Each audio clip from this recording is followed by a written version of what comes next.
I played a new game this week. Is that right? I did. You actually played a game? I played a game with the acronym MK11, Oh my gosh. also known as Mortal Kombat 11.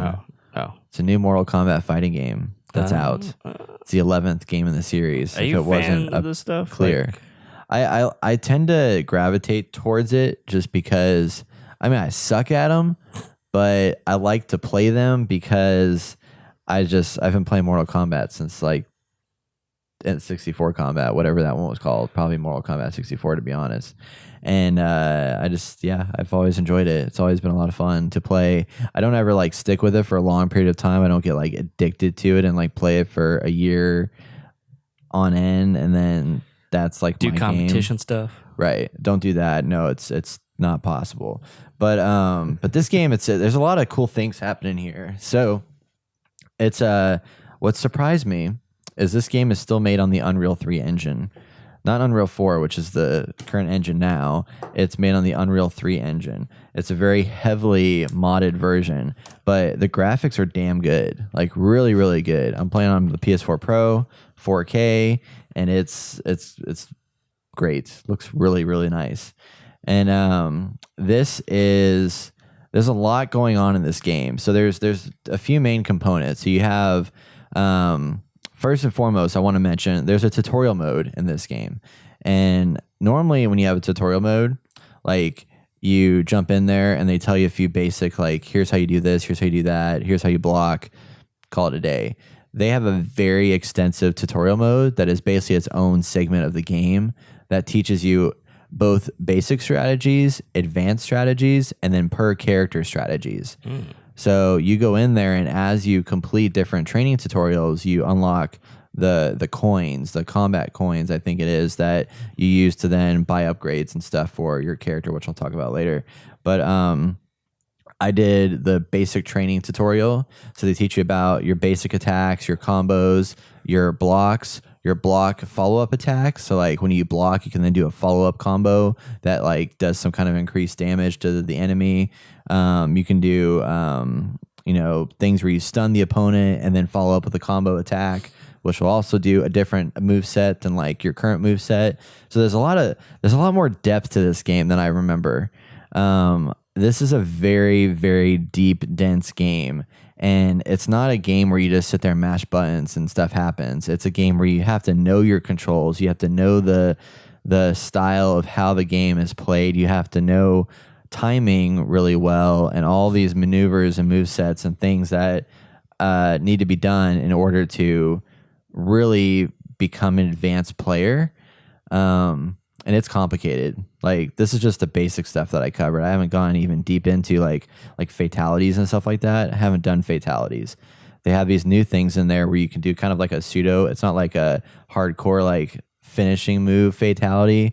They have this thing called the final blow, where if you get down to like a low number of health, you can press L2 and R2 at the same time, and it'll deal kind of like a mini fatality where it does the thing where they like you stab them in the chest and the blood spews out the other side and like crazy things happen. But you have those bloody moments, but it's just so it's really brutal and intense. But I like blood.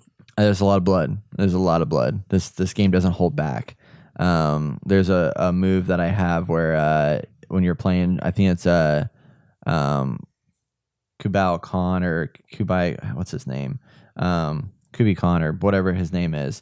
You're playing this guy and he turns into like this panther character and then like launches at the enemy, pounces them down the ground and basically like chews at their face and eats them up. And there's another part where he like has his like sword weapon that turns into like a burning sword and he like goes up to him and then pulls the guy to the like tilts the guy downward a little bit, puts his sword up there and just starts slicing him like a saw blade to cut him in half. And I was like, fuck. This is brutal. This is really brutal. And it was wild. Kotal Khan was his name. But yeah, so like that's the tutorial mode, and the tutorial like this is the best tutorial mode I've ever seen because you can sit there and you can press a button to view a demo, and what it does is it says you need to like match your timing to the play style. So they have a little controller in the corner that shows what buttons are pressing at what times, and then you see what happens with the move on screen. So then you can at the same time press those buttons to try and match the timing of the controller on screen to try and mimic that move set. And then once you're done, you stop the demo, and then you can go and actually perform it yourself. So that really helps a lot to get really good at the gameplay mechanics. And I feel like I've gone from a beginner player to a slightly more than beginner player, but not yet a intermediate player, because there's a lot of shit in this game.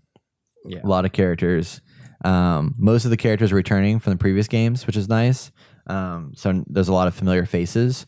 But one thing that they did add to this is these new things called custom variations, where basically you can come in there and you have an initial set of outfits, weapons, moves, etc., that can be customized for each player. So you can kind of build loadouts for the characters with abilities and then appearances and even their move sets that they have. So different types of move sets for different combat styles. So if you want to be more defensive or attack warranted or what have you, you can like load those out and configure them per character.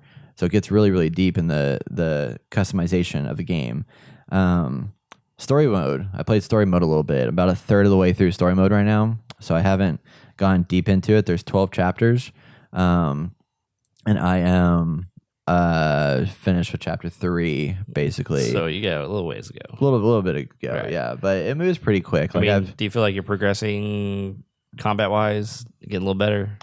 A little bit, yeah, I think so. I'm getting more comfortable with like blocking. Like I never blocked before. I'm learning how to block now. Yeah. And then take advantage of my my surroundings. And now I know how to like do low block, high block, and like super high block. Like there's a low, mid, and high block. And then you can do follow-ups with combos and stuff like that. So I'm learning how to like string combos together, not just like up, down, right, or up, down, square, up, down, triangle, or left, right, triangle, but like doing different successions of just like square, circle, whatever repeatedly Right. to like create more advanced combos that have to be done with the timing and everything. So, but yeah, it's interesting with the story mode because it's basically just a series of cutscenes that go back to back, especially at the beginning. So the setup of this is that you have Raiden, who goes out to this guy, Chinook, who you basically see him there. Raiden incapacitates Chinook. And then Kronika is Chinook's mother and the keeper of time. So she's pissed off and comes back and wants to rewrite history to stop Raiden from doing the things that he does, because he eventually at some point kind of turns evil and just goes on a rampage kind of deal, decapacitates this guy, all this stuff goes down. And then so it flashes, it comes to a point where she comes into play and she's like, I'm going to rewrite time, get rid of Raiden. So they're trying to, there's a special forces team that's trying to stop all this shit. So you have Sonya Blade, you have Johnny Cage, and you have all these people in the modern day version of them. Classics. Yeah, they're going into the netherrealm to basically go in there and take down, bad Liu Kang. Like Liu Kang and Katana are like have glowing red eyes and are like evil and shit like that, and you have to go and take them down. And then Kronika comes in at the last minute, and basically she decides that she's gonna like change time and like merge time worlds together or something like that. So there's a part where you're playing as Kotal Khan, and he's in there, and then Kronika shows up, and then all of a sudden these sand portals pop open, and then you have these new characters that come out into this like arena battlefield, and here it's like the old versions, like the 90s versions of these Mortal Kombat characters. So you have Johnny Cage looking like a freaking dude from, I don't know, looks like a slick back hair and like a greaser kind of character or whatever, and he's a complete like he thinks he's all like hot shit. And the new version of him is like he's a father and he's like contained now and like better. So like they're going at, you see both of them talking to each other, and you see Sonya and we see Cassie and Sonya, and like they're looking at each other at the same age, because now like I guess Cassie's the mother of Sonya, and but now she's like the younger version, so they're like, holy crap, it's like I'm looking at my sister kind of deal. And all these things happening at the same time, it's like really messed up. Like you see Liu Kang, and then like he sees his bad self at some point, and it's like, whoa, what's this? This is weird.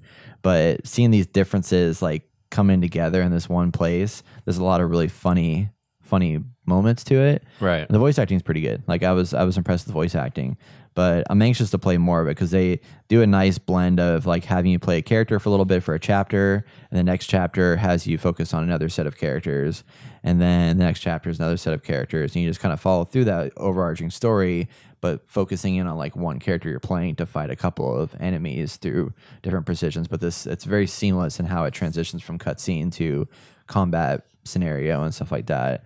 But yeah, it's pretty awesome. I'm digging it quite a bit. Yeah, the story, because I watched the launch trailer and the story seems interesting. Like it's something that I would not mind playing through. Yeah.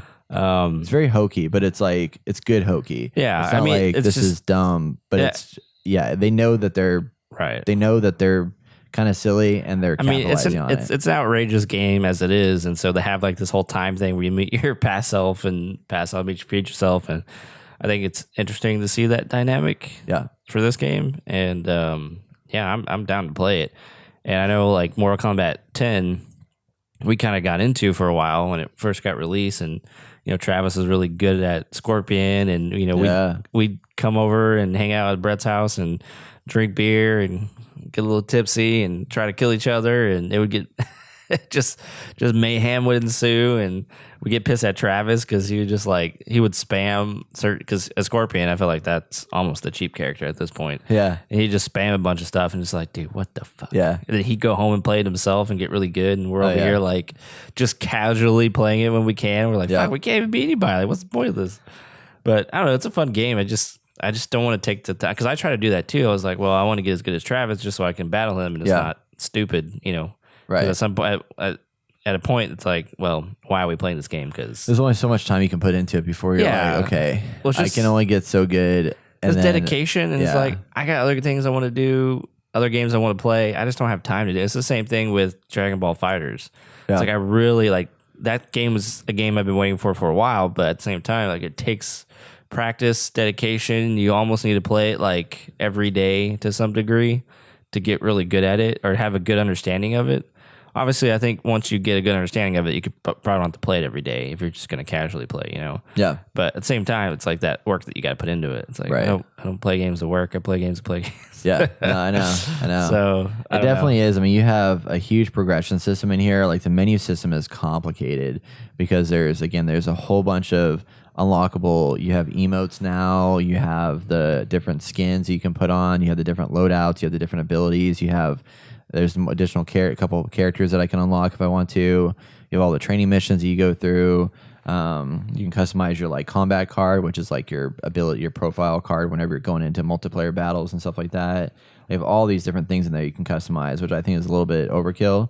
But as far as like combat game goes, like there's another component to it that I haven't played yet. There's the classic towers and there's the Towers of Time. And I've heard the Towers of Time is the weak link of the game, but I've also heard that NetherRealm Studios has heard complaints about it and are working to fix that. So for next podcast, I'm going to play through the Towers of Time and see how that works. But it sounds like they just put in different mode settings to like change it to where you have like one life, or maybe you have, everybody's the same character, but they have different levels of HP or something like that. So they changed like the core game with just like setting adjustments to go through a series of tower battles to unlock new stuff. And I think that's how you can only unlock certain types of things. Right. Is by playing the Towers of Time. So, but anyway, I mean, I think combat wise, it's badass and I'm having a good time with it. And, looking forward to playing some more. So sweet, man. I recommend it if you like Mortal Kombat. Want to see some crazy, bloody attacks and craziness. It's pretty good. I'm about to play it with you before the next podcast. We should definitely do that. Yeah, I think we should just get together and just. I mean, we may only do it for a couple weeks, but I think we all should get together and just. Yeah, have one of those nights where we just we can stream it, kill too, each other and shit like that. See how shitty we are. Yeah, as we get more and more fucked up. Oh yeah, yeah. It's fun.